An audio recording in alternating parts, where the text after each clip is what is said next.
po muli. At ang ating pong talata po ay magsisimula muli sa Matthew chapter 7 at nabasa na natin ang 1 at maya-maya lang po ay babasa muli tayo.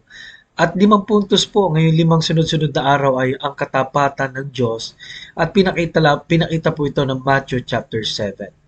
Ano po? Number 1 is loyalty of God is when we are measured by God. And number 2 is loyalty of God is when we are measured worthy to be blessed. In verse number 6, ang sabi po dyan, pag binasa niyo po sa inyo po mga Biblia, give not that which is holy unto the dogs, neither cast ye your pearls before the swine, lest they trample them under their feet, and turn again and rend you. Alam niyo po, ang bigat po ng sinabi ng talatang ito. Huwag mong ibigay ang iyong perla sa baboy kasi mamaya yuyurakan lang at dudumihan din niya yan.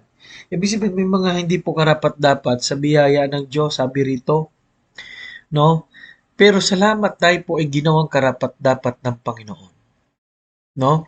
Pero ang gusto pong bigyan ng pansin ay yung idea na nawawag po nating ma-take for granted.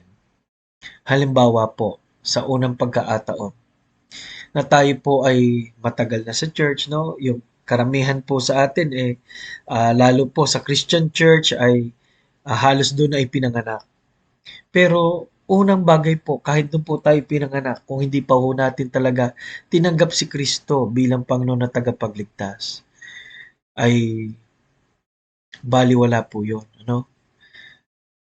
Baliwala po yung pagiging membro natin ng isang church. Pangalawa, ay anak na tayo ng Diyos at marami pong inihanda ang Diyos.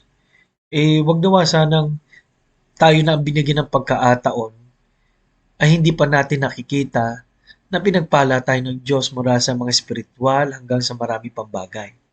Kasi there are times po na hindi natin nakikita yan, lalo't may mga pagsubok. Pangatlo po, pangatlo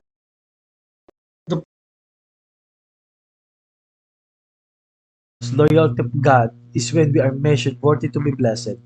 Nawa, lagi po tayong gumawa ng pagkakataon para kalugdan tayo ng Diyos, pagpalain po tayo ng Panginoon.